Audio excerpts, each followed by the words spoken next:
God Valley, y'all. God Valley, man.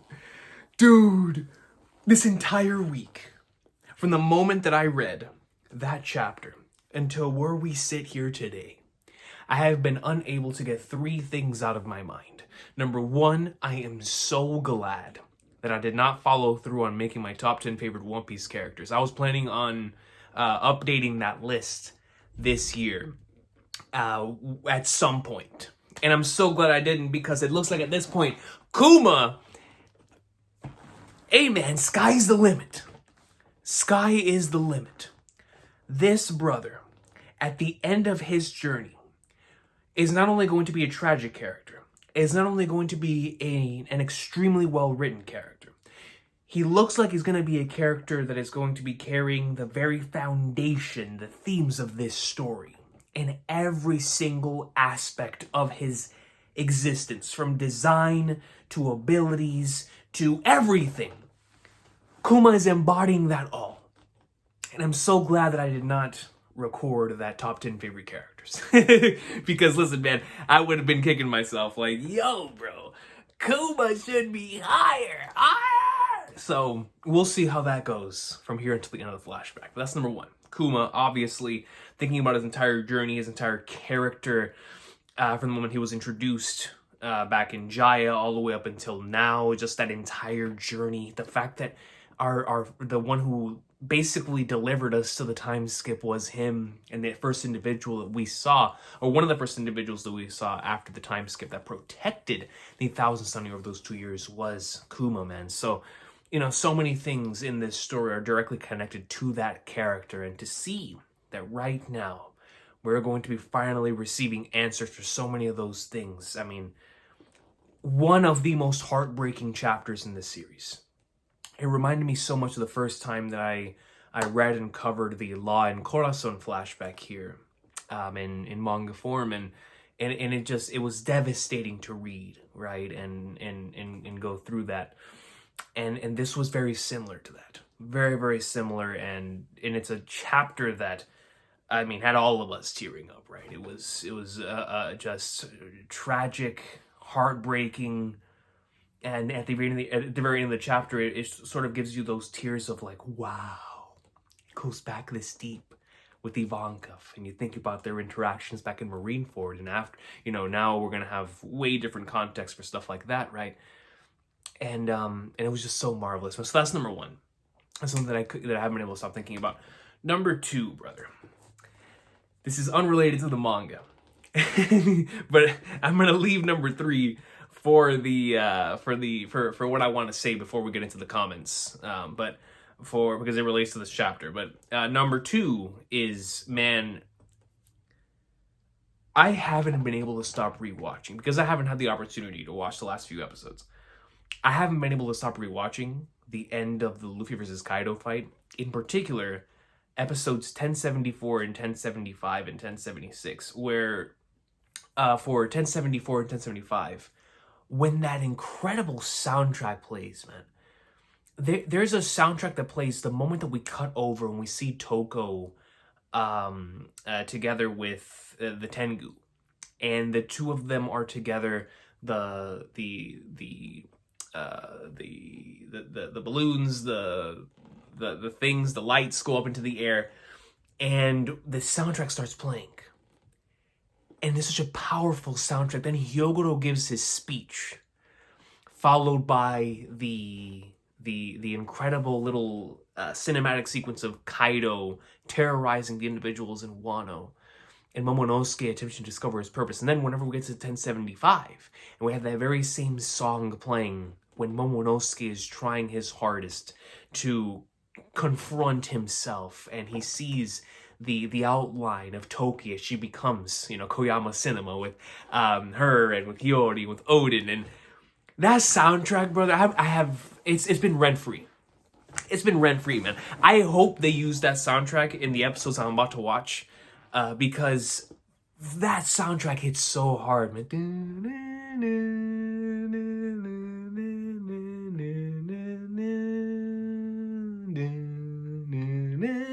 I mean, bro, I have not been able to get it out of my head.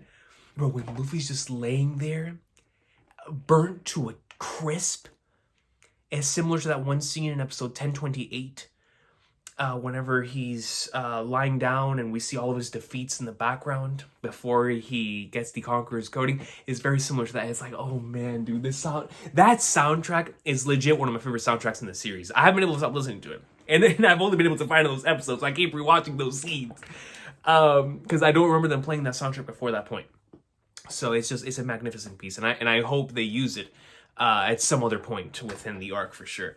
But I can't wait to get back to the anime. But now, returning back to the manga, one individual besides obviously the Garling greatness, you know, Saint Figurlin, Recon, and all the insanity that we're about to talk about here in the comments with God Valley and the potential there for all of that awesome sauce, is Instant Messenger Sama, bro. You know, Imu's role within this flashback is going to be something I'm going to be keeping an eye on, because considering what took place from chapters 1084 to 1086, and now with the God Valley flashback, then of course in post Egghead, Imu's going to be a character. Now, the more that we know about Garcia Saturn, now we have an understanding these individuals really do come from the Void Century, considering he looks exactly the same that he did 40 years ago, right? So if that's the case, and all of them are like that, it's almost pretty much guaranteed that we're going to get some sort of Imu sequences within this particular stretch. I just wonder how they're going to play out, considering Seiji Garcia Saturn is here. He is on the island. So does Imu release this device to wipe out God Valley similar to Lelucia while Garcia Saturn is here, even throwing away his own life? Or does he wait for Garcia Saturn to return? Because that's going to tell me a lot about Imu, right? Whether he's an individual who's ready and willing to wipe out everyone, even his own people, the Celestial Dragons, the individuals like Seiji Garcia Saturn, who served directly under him, all of these individuals. I'm looking forward to seeing his thought process when he brings down the judgment upon God Valley, because obviously it's wiped off the map. It no longer exists. And because of that, we assume the similar thing happened with Lelucia, happened here with God Valley. So if that's the case, I want to know who was on the island when he gave out that order, and who saw it all take place, right? Who saw those things raining down, a thing that no one speaks on, a thing that potentially could have scarred and changed each and every single individual there, maybe as an unexplained thing that they haven't been able to stop thinking about. And I'm so curious. I'm so curious on Imu, his thought process, in particular when it comes to wiping out God Valley and the individuals who inhabit it, considering based on these chapters, there's going to be a lot. And based on chapter 957, when we found out that Roger and Garp were protecting Celestial Dragons here, we know there's some very important individuals in the hierarchy of these Celestial Dragons who are going to be here. And especially if Garcia Saturn is here, I just wonder how that is going to play into the overall picture for Garcia Saturn's character, but especially for Imu's character. Because Instant Messenger, some of the more that we continue to learn about them, it appears that the ruthlessness, the at any means necessary, that type of ideology that they continue to portray behind the scenes, the whole great cleansing and all of those things, it's insane. It's incredible how well crafted it's been up until this point, even though we barely know anything about this character. But we can form some sort of character for this individual that is slowly coming together in what is a fantastic character introduction. It's one of those things to where, you know, there are certain characters you immediately know who they are right at initial introduction. With Imu, the moment that we first saw this individual, of course, with the giant straw hat, which is going to be very important to what we're going to talk about here in a second. But with the butterfly in the flower chamber, right? When we see the butterfly, and the butterfly, of course, representing life and death, especially for me as a Bleach fan, that is the only thing I can associate butterflies with now. When we see someone like a semester, someone's balancing butterflies, obviously caring for this thing's life, then we come over and we see great cleansings being approved and individuals getting wiped out like King Cobra before our very eyes, and also the Lucia incident, and seeing the way in which Emu delivered that order. It's like, man, if this individual is between like if through Emu we're going to see someone who values life but only in their own way, while throwing away everything else, continuing down the thing that we're seeing that is consistent throughout so many of the major players in this series, which is that what are you willing to sacrifice in order to accomplish what you want to accomplish? And what aren't you willing to sacrifice to get to that point? Right? And we're seeing that with Luffy and Blackbeard and without question, where I'm going to assume we're going to get that with Emu.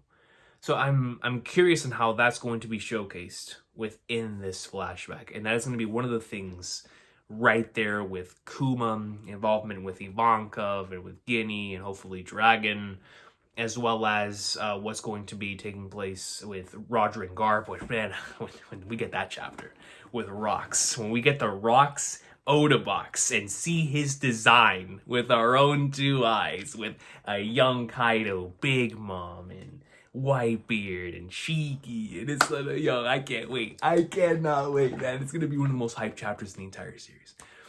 Seeing Roger and Garp going up to summer, and with Garling, like, man, it's going to be a dream come true, you know? But on top of all of that, we're right on that same type of level.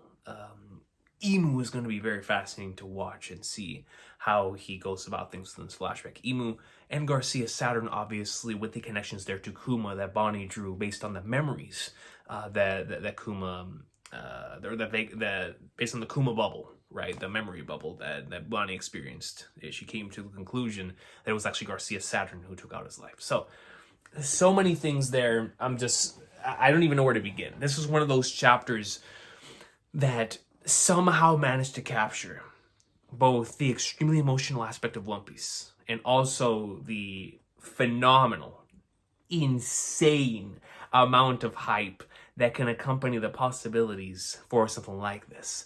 And to know that the theories that we've been talking about, where the God Valley flashback and the Kuma flashback are going to be one, actually did happen, is the coolest thing ever. It's the coolest thing ever. So, starting us off here with the comments for this Afterthoughts, we have 123 Recon. Shout out to Recon, who comes in and says, some cool observations I made and a theory. Number one, God Valley looks like two hands praying together. Wonder if someone split that mountain, maybe Garling. That is so fascinating. The design of God Valley is really interesting, isn't it? It makes you wonder if that was something that occurred naturally or if somebody altered its design, like you said. Number two, Saturn's regeneration is most definitely because of the immortality surgery, I think. And number three, I think it would be poetic if Kuma comes and gets rid of the tiredness and pain from Luffy, just like in Thriller Bark. Only now is to literally bring back to life his word of liberation, free the world like his father promised. It could be his last act of life. Buccaneers were also one of the first of pirates in real life, so it'd be nice if they were in One Piece, as well as a result of Joy Boy, and that's why they were so condemned. So, I talked about that in the reaction, but I want to elaborate on it here further. So let's actually go down this one by one because it's all very interesting. Number one, God Valley looks like two hands praying together.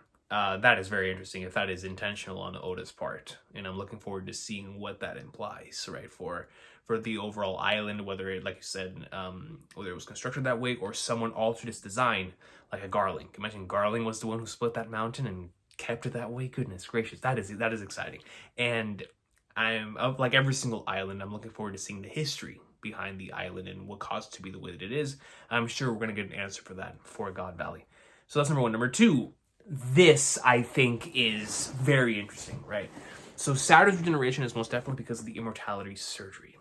Because we don't know anything about the immortality surgery, the only thing we know is in its name, but we know the importance of it, right? I just wonder, who was it that gave them all the immortality surgery? Who was it that gave the 5 Gorosei and Emu? If this is truly what has them alive to this day, who was it that gave them this? Or who were the individuals that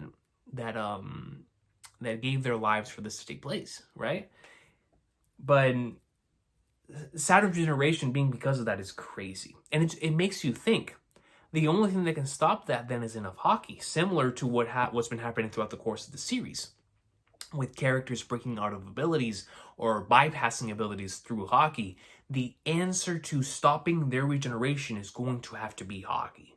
It's going to have to be maximum proficiency with hockey. That's the only way to stop that regeneration. That is, at this point, if this is due to the ability of a fruit, and whether it's the immortality surgery or Garcia Saturn's fruit as a mythical Zoan, regardless, it is without question going to that the only way that it can be stopped is through hockey. So I'm interested. I'm very, very interested on seeing if you're spitting on that immortality surgery thing, because I think that's very, very fascinating. Now, number 3, and I love this. This, man, dude, this is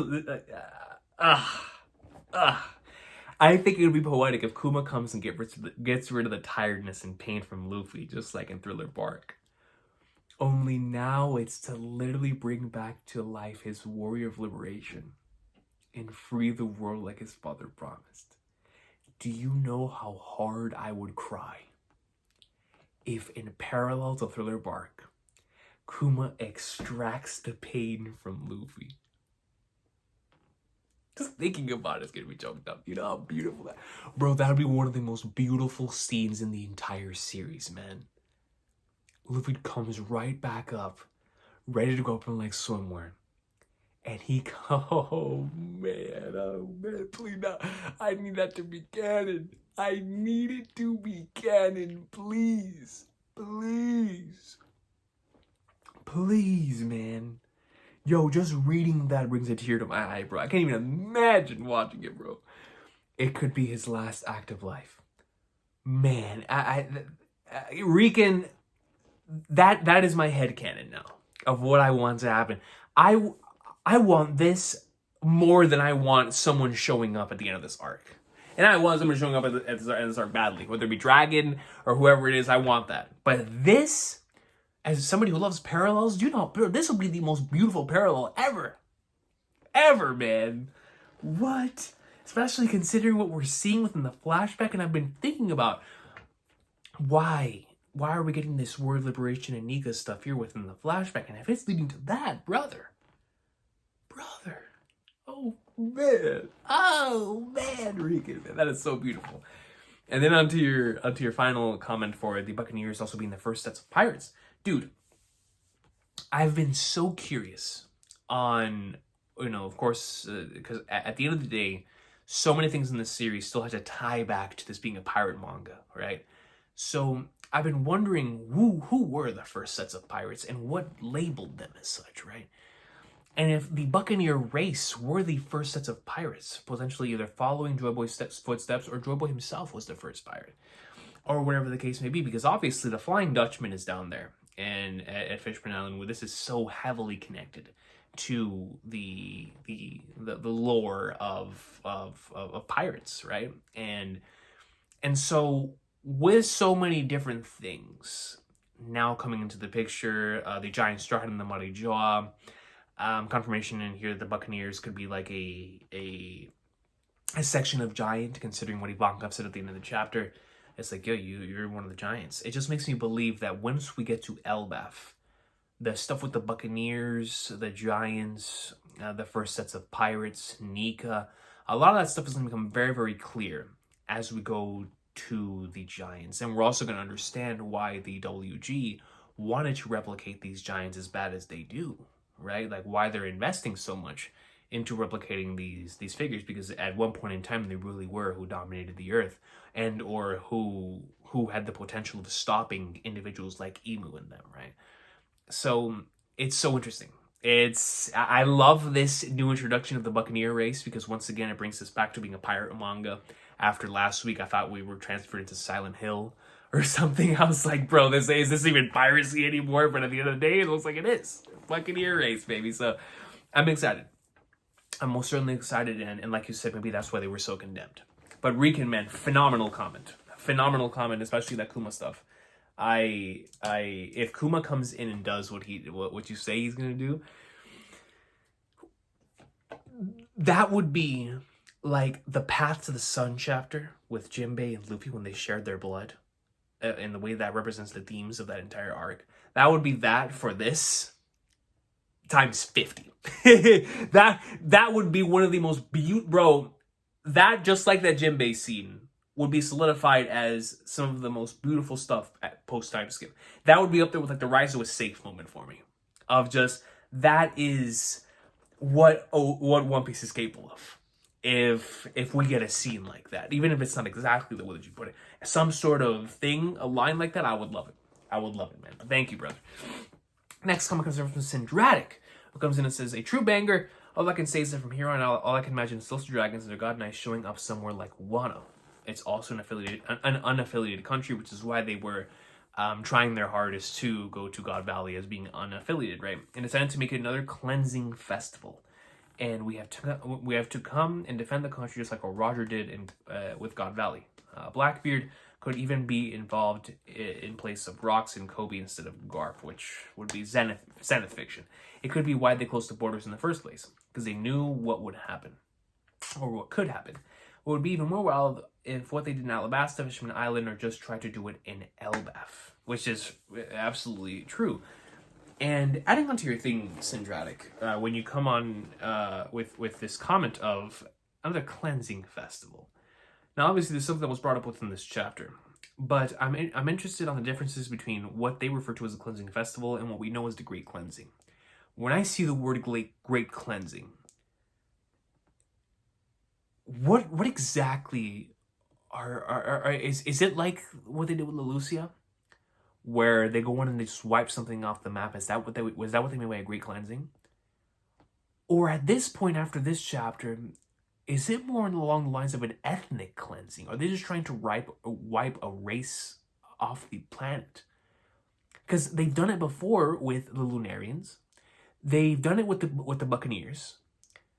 What do they mean when it comes to these cleansings? Like I said, outside of this chapter, we know what they were talking about when it comes to this festival. But what are Emu and the Gordosi talking about when they say the Great Cleansing? Is it wiping out an entire thing off of the map? Or maybe they coincide with each other.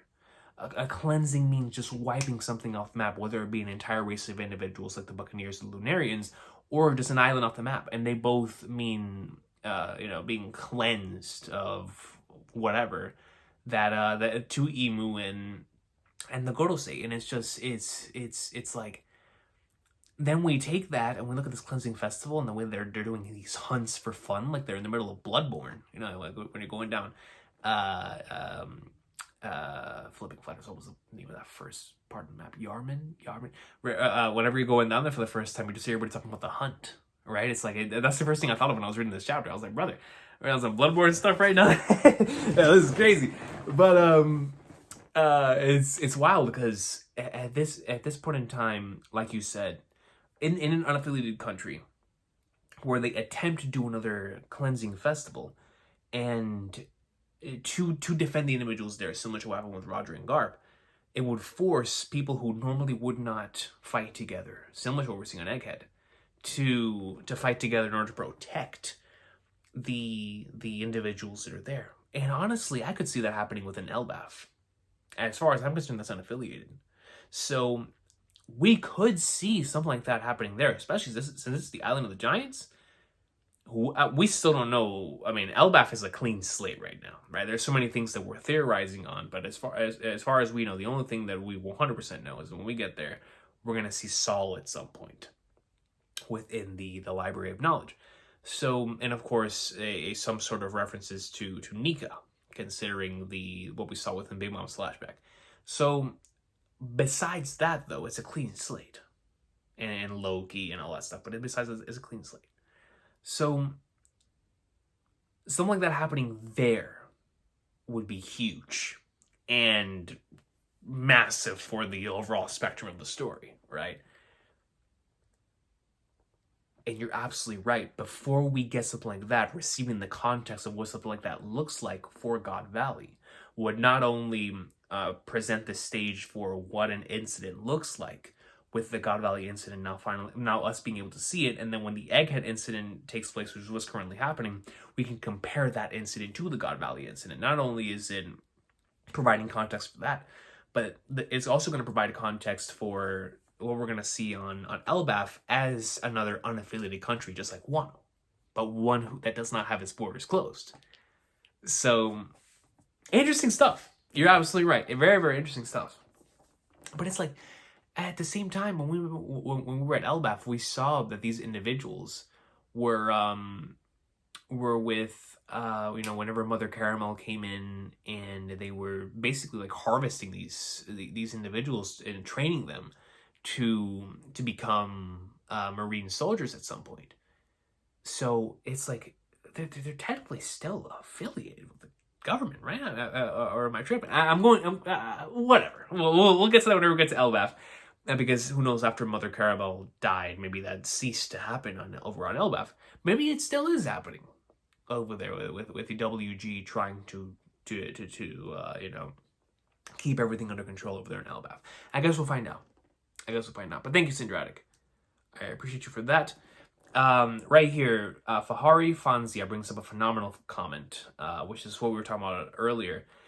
Looking back at Kuma versus Ivankov in Marineford really hits different after this chapter, and I'm going to assume once we finish the entire flashback and we get the full picture of Ivankov and Kuma's relationship, it's going to hit, man. It is going to hit extremely hard upon going back and seeing that interaction, because I'm telling you what, after this chapter, I haven't gone back to, because I don't want to, cause the tear ducts to not stop, right? So I've been afraid to go back and even reread some of the stuff we've got in the arc so far, with like Kuma climbing the Marijoa, going over there to face Akainu, him in front of Dragon, the enslaved Kuma in the Reverie. There's so many of those tragic sequences. I haven't even gone back to that because I'm like, it's gonna hit me so hard. I can't even imagine. I'm gonna feel that times 50 when the flashback is over and we have the full scope of what took place there. Now, I want to add this, but I'm not sure if any other comment is going to touch upon this. But once again, when it comes to this, I am also going to just like this Kuma Ivankov comment, I think in that same type of light, we are going to come out of this flashback feeling a similar type of way for the Dragon and Garp relationship. In particular, what Garp and Kuzan were talking about whenever Kuzan referred to Garp and his children being rebellious, right? As an individual who had a grandson who went against his wishes and a son who went against his wishes. Once we finish this flashback, and which I assume, especially with connections to Ivankov and Kuma, is going to give us insight into Dragon, his potential relationship with Garp, because I always think back to the interview that Oda did, where he was referring to the future of the story, and how when Garp would be heavily involved within the narrative, it would be around the same time that he has plans for the Revolutionary Army as well. And all of that stuff would be intertwined, of course, with the circumstances surrounding Luffy's birth. So, if that's the case, it's time. It's time for us to see Luffy's mother. It might be that time, yo. It might be that time, man. It might be incoming. And if so, this truly would be the greatest flashback. Without question. Are you kidding me? With all these elements at play? Who knows?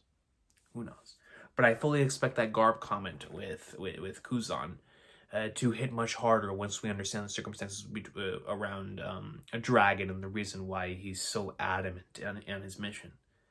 And it just makes you think too, right? Because like I talked about in the chapter 1018 Afterthoughts, the first person I thought of when Nika was first introduced as an individual who frees slaves and is in this embodiment of freedom, the first person I thought of was Dragon. I thought Dragon was directly inspired by Nika, which is why, before we found out about the Nika stuff and the Joy Boy stuff, with the fruit and the awakening and all that, I was almost certain that the mark that Dragon has is the same type of mark that the people that of Joy Boy's squad must have had, right? Like there's representation of freedom represented through that facial marking, that tattoo that he has. So of course I'm never gonna throw that out. Right? I'm still gonna hold on to that as a possibility, but it's just so interesting that Kuma is now dealing with two individuals that he that could potentially save him in this scenario. One who is literally the warrior of liberation, another who feels like he's carrying the warrior of liberation's will in someone like a Monkey D. Dragon, who's attempting to do the same thing in his own way. So it's so interesting how certain things are going to be received differently, based on the context that is going to be provided, right? When we look back and reread certain sections of the story, we're gonna be like, holy sweet mother flagmas, this is hitting way harder. But thank you, yo. Derek of Rivia comes in and says, missed alive. Great stream though. I appreciate you. Hopefully we don't get blue balled in this God Valley flashback. I need Oda to go all out. Or at least as much as he can for the time being. And finish the whole competitive leader point. I'd gladly take 15 to 20 chapters of this, dude. I would take volumes of the God Valley flashback. I can be here forever. Just leave me here for as long as you feel, Oda. The entire community will be good. I promise you. We're good. Do what you did with whenever you left Egghead the first time, and you gave us, what was that, for chapter 1079 to around 1089? It was like a volume's worth of content outside the world. Give us the same amount of time to this flashback. None of us are going to complain. Who's going to complain about the God Valley flashback? The thing that we've been wanting to see the most in chapter 957. Come on, dude. Come on, man. Hopefully, Derek, review. Hopefully we'll get a lot of that greatness. Subra comes in. Shout out to Super. We're back to the old format. Dude, it's been so long, right? It's been a long time since we've done an Afterthoughts in the old format. As always, I'll share some of my thoughts and theories. Hope you like it, King. Number one, I love how this chapter has depicted the character of Kuma. Just think he wanted to be like Nika, and in Sabao, he is the reason Nika escaped 100%. There wouldn't be any Nika in recent times without Kuma. It's just beautiful parallels. You said it wonderfully there. Next is the Who's Who comment. He said slaves talked about Nika in the prison. We see Nika as a conversation topic for the first time among the slaves, Kuma and his father. The interesting part is Clap, Kuma's father, says it's a part of the Buccaneer folklore. So maybe the last person who turned into Nika was a Buccaneer, and that's the Had in the Marijoa. Yes. This will also clear the grave sin that Saturn was speaking about in the chapter. You're absolutely right. And how cool would it be if that grave sin is directly tied to the sort of creation of pirates within the One Piece world, right? Like the Buccaneer race going out and seeking freedom, seeking truth, seeking the forbidden, similar to what Saturn was talking about, is at the heart and core of the foundation of pirates, seeking an entry to find the unknown, their own answers, the romance of that. It would be so interesting. Number 3, Roger and Garp versus Rock. So we just started the flashback in that time 38 years ago. I think Garling versus Whitebeard happened there. Oh man, I can't wait for that, dude. And Whitebeard got that scar from him. His line to Shanks from 434. Also, Whitebeard was a Buccaneer, I think. And it makes sense. But not just Whitebeard, Blackbeard, I think, as well, is a good candidate for being a Buccaneer, too. Their bodies are very strange. And so I feel like both of them could be categorized as individuals from the Buccaneer race, for sure. I think just look at Small Whitebeard, chapter 697, SBS volume 70. He does look very similar to Kuma whenever he was younger. Next week, we might finally see Shiki in the canon manga. I cannot wait for that. Rocks versus Roger, we might see that happen. Rock's face reveal and Roger and Shanks' meeting finally may happen. I think all of those things are things that I want to happen. Shiki, for sure, that would be a really, really fun callback, which it makes you think, like, Oda just put on the page, or Ichiro's staff account just put on the One Piece official page, Strong World Chapter 0, which is heavily focused on Shiki and on the Ed War and all that stuff. Hard for people to read again. So obviously they want people to remember that stuff. So just keep that in mind. But in regards to Rocks versus Roger, we need to see it happen. I was just talking to Mac about this in a collaboration. But I'm looking forward to seeing the interactions and the dynamics between so many of these characters. And one of those, of course, is Roger and Rox. Rox was considered to be Roger's greatest enemy, his greatest foe. So I want to see how those two interact and how Roger and Garp interact while facing these individuals. I mean, that's going to be so peak, right? But yeah, the Rox space reveal, obviously, and I'm looking forward to seeing how the other members of Rox's crew treat Rox. He is obviously a leader amongst leaders to lead that pack of incredible individuals. So I want to know how it is that some of them interacted with one another and when that betrayal is going to strike. The one that's been alluded to throughout Wano and through Big Mom and Kaido. Like, when does that betrayal strike? The thing that tied so much of that stuff together. The reason why they could not believe that Luffy and his crew were doing what they were doing. And similar to Sanji Garcia Saturn and the thing that he was talking to Frankie about, right? Like, that is what I can't wait to see within this flashback, and what I hope we get to see within the flashback. So, absolutely right there. And of course, the Roger and Shanks meeting, we need that. Now, why did Roger and Garp save the Celestial Dragons? I think it's because they had the slaves as hostages, and Rox wanted to kill every single one of them, but Roger and Garp opposed that idea and tried to save the slaves. Garling and Saturn originally defended their Celestial Dragons. That's what I think. That's very interesting. So you think the reason why they saved the Celestial Dragons is because the slaves had hostages, and that Rox had no... he by any means necessary, he wanted to achieve his goal and was even willing to take out the slaves as a means of doing so. And Roger and Garp are like, oh, we're not letting that happen. We're not letting that happen. That's interesting, and I could see that happening. I really could. And of course, Garling and Saturn defending them is absolutely what I would expect them to do, which is why maybe they're all going to be on the same side. But then that would lead to, of course, Garp potentially seeing the things that would lead him to never wanting to directly serve under the Celestial Dragons. Maybe this is the event that creates that sort of mentality for him, where he sees just how insane they are and the way they go about things. And this is the moment maybe that he's like, no, I'm never becoming an admiral. I'm never serving under any of you guys. Right? Because he sees just how some of them treat individuals.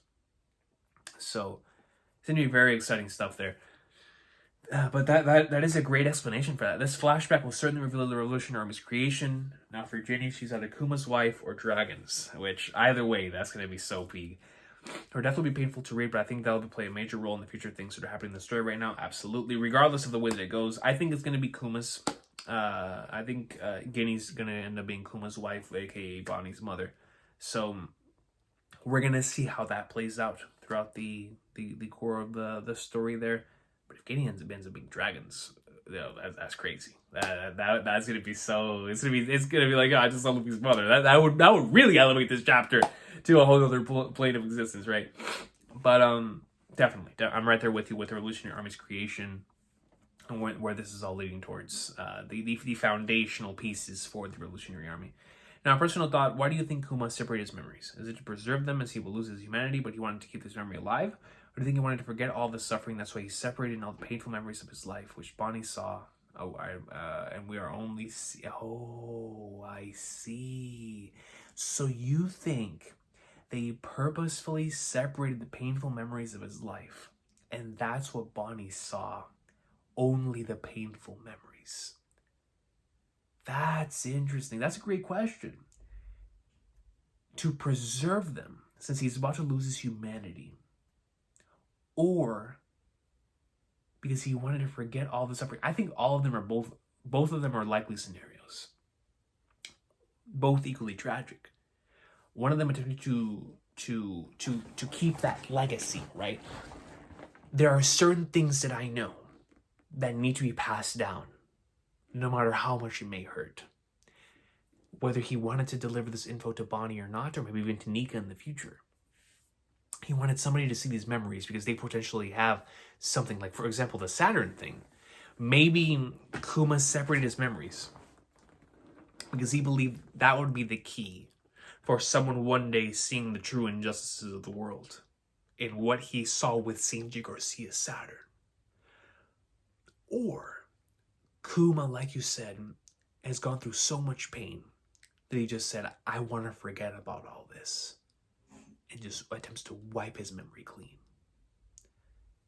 I think both are likely scenarios. That's a great question, Subra. Great question.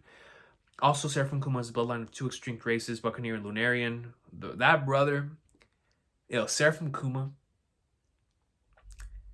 has the potential to be like the Pirate King. Buccaneer and Lunarian is crazy, especially if Nika truly is a Buccaneer. Dude, what? The Lunarians, and I'm like, yo, that's crazy. That's crazy. And then number 8, just a reminder, we still have Blackbeard pirates and Caribou on the island. I still can't, there's so much stuff happening. And there's so much stuff happening, dude. Last question, how long do you think that this flashback will last? I'm going to say a volume. I'm going to say a volume or to chapter 1100. So that leaves us to 96, to 97, to 98, to 99, 1100. 5 chapters to go throughout the entire flashback, which I can most certainly see, or to 1099, 4 chapters. And I can most certainly see Oda going about the flashback in that amount of time, dedicating like a chapter for each section, right? Like a chapter to God Valley, a chapter for the Sorbet Kingdom, a chapter for like the Revolutionary Army, and a chapter for the end of Kuma, as we know, with his relationship with Bonnie, stuff of that nature. Go back in 1100 and see the aftermath of it. Or we give it an entire volume's worth of time, screw the 1100 stuff, and we come back in like 10 chapters or so, and we come back to the island to see whatever's about to happen after this flashback. Because obviously this flashback is similar to the Wapol situation back in Drum Island, is meant to, when we see whatever happens after this flashback, which I'm hoping is what Recon said, or Dragon showing up, it is going to hit 10 times harder after the context of this flashback. So I'm going to go with a volume. It's either going to be 4 to 5 chapters long. Well, technically with this chapter, 5 to 6 chapters long. Or it's going to be volumes length, which is around like 9 or 10 chapters. So either way, I'm expecting this to be like a volume's worth of content for sure. But no worries, Superman. I appreciated every single last comment, dude. Thank you so much for that, and I apologize for not having delivered one of these in quite some time. Josh Pointer brings up a similar thing. I'm here to remind you that Caribou's still wandering around the island. That man's a spooky character, isn't he? He's a spooky character. He's just, all he does is wait around and observe, and then we stick him in a barrel and take him with us every time. Multi-Berry Bonds comes in and says, not really a question, but a statement. The end of the chapter showing Ivankov just makes what he was saying to Marineford hit 10,000 times harder. That's exactly what was brought up earlier. No wonder he was so mad and upset and thought Kuma just forgot him. They've been through slavery and all. And like, that's just the first part of it. Imagine what we're going to see, what they actually went through. This is going to be like the ASL flashback all over again, when we were truly connected to Luffy and Ace and their relationship and dynamic, and also Sabo. So we were able to gain a lot more context for Luffy and Ace's relationship through ASL, and also for Luffy and Sabo whenever they would eventually meet up again, right? Like, it provided great context for stuff that already took place and for stuff that we were going to get in the future. And I'm fully expecting that to be a similar situation here with those characters in hand. Thank you, Multiberry Bonds. Let me see. Right here. Vanilla Badger comes in. I've had this theory for years and I've spoke on it in different communities, but this chapter kind of gives it even more substance. With the Buccaneer bloodline affecting Kuma's build, the way you sort of maybe think of video games, because they mentioned they were part giant. I've always said that it would be just like Oda, where the strangely proportioned characters throughout One Piece weren't just a silly design, but it all meant something greater, 100% purposeful. That all these characters with odd builds were built like this for a reason. And it tied to maybe the Void Century and stuff the government was possibly hiding. You're right. You're absolutely right. A lot of possibilities with that, and won't go into deeper with those scenarios because in the comment will turn into an essay, but gets you thinking Kuma. No, for sure. You're right, like we were talking about earlier. You think back to Kuma and Whitebeard and Blackbeard and even the characters who are like extremely tall, and it's like, it would be so Oda to add reasonings for his characters being so weirdly proportionate in the way they are, right? It would be so Oda. It really, really would. And like you said, it has to be directly connected to the Void Century, and also why they are attempting to artificially create these giants through the use of like the kids, for example, back in Punk Hazard. So, man, everything always ties back to Punk Hazard, doesn't it? Everything always ties back to that arc, man. Gold Slash comes in and says, Coach, what a chapter. That Kuma flashback was truly sad, extremely sad, man. This man is going to shed tears smiling when he sees Gear 5 in action. Young Ivanka too. Dude, I can't wait to see Kuma seeing Nika, man. That's going to be one of my favorite moments in the entire series. And I hope he gets a chance to see it. I really, really do. I said it before, but I'm feeling even more now. Dragon Sub on the Revs inbound for chapter 1100. If that, Gold Slash, you've been calling this for a minute. But if that truly does happen, that is going to be one of the greatest chapters of all time. Especially after the context of this flashback, where we're going to be more connected to the Revs and their, oh man. Yo, I'm strapped in. I'm locked in. All-time pay-per-view event. I like the idea that Bonnie may be rolling with a squad for a bit. She might join the Revolutionary Army, though, if they do show up. With this flashback, especially with that chapter, it really did feel like Kuma was like, man, this guy could join our crew. You know, they had those types of vibes. But Bonnie either joining in his place or sticking around for a bit to see where things go from here is something I can most certainly see as well. Or, like you said, join the Revolutionary Army, carrying on Kuma's will, because we don't know what's going to happen with Kuma at the end of this arc. Is something I could also see as well. Regardless, the trajectory of Bonnie's life after this arc is going to change. Either going with the Straw Hats in this way or going with the Revs in this way, or wherever it is that she's going to go. It's going to significantly change compared to where it was when this arc started, right? It's like, man, Hagen is so weak. Thank you, Gold Slash. Truly love this arc. Let me see. Sage VTX says, reading the comments about Crocodile makes me so happy that others are pointing this out too. Has Oda even hit his peak yet? Not even in the slightest, dude. Apparently not. Great way to introduce the mystery connections Croc has with Ivanka and Whitebeard. Anyways, have an amazing day, King. So, let me see if I can find... I saw a few talking about Crocodile, but... Jesus Vermilion... The Medeo Leo 5660 comes in. Shout out to Jesus Vermilion. Says, this chapter had one of the most messed up scenes I've ever seen Oda create. The panel of a Silk Dragon casually shooting and murdering Kuma's father is played off so naturally. I mean, it's that's just what it is to them. And I love how it was presented in that way because it's exactly what it is for them. That's exactly what it is for the Silk Dragons. Then it makes me extremely curious in what way they'll break our hearts in the anime adaptation. I was already getting emotional after reading this chapter. You know very well voice acting, music, and add, especially in those types of scenes. They're going to nail it. They always nail the emotional scenes, and I know that was going to hit really hard. Overall, I think the chapter was fantastic in very classic Oda fashion. So you're looking forward to more of God Valley, Garling, and the relationship between Kuma, Ivanka, and Ginny. There have already been a lot of theories speculating who she might be, but for right now, stick to the commentary that she's indeed Bonnie's mom. We have a wonderful 2 weeks, Coach. I'm going to have to watch all your latest Bleach episode reactions since I've been obsessing over the new core. Listen to my thoughts there as well. You'll definitely let me know because Bleach went hard. Bleach went extremely, extremely hard for that particular section and stretch. So let's... Akbar J comes in. So I have 2 theory inputs. Guys in my Discord server said this, so I might as well say it here. Crocodile was actually a slave too. That's how Croc and Eva met the first time. Of course, take it with a grain of salt because I don't see how Croc is going to appear in God Valley. Second one is the real reason why Kuma helped destroy Pirates 2 years ago.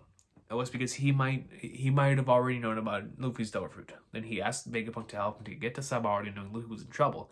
Think about it. A few weeks back, Kuma was asked to kill Luffy, but then he suddenly appeared and helped destroy Pirates escape. Why is that? You're spitting, Akbar J. You really, really are spitting. And if that's the case, that is going to be insane. If we see that through Kuma's perspective, can you imagine?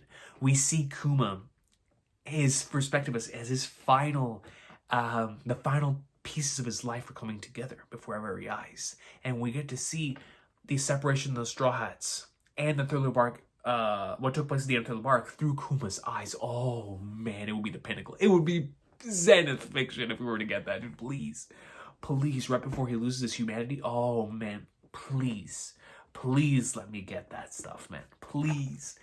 But you're absolutely right. And of course, when it comes to the Crocodile thing, I'm so curious when it comes to Crocodile. And I think for our final comment, I think it was Xanarkin. Xanarkin comes in. Xanarkin FF10.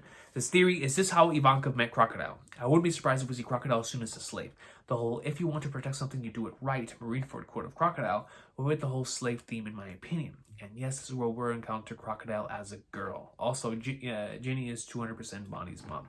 So a lot of Ginny is Bonnie's mom support here, which is obviously definitely a huge possibility.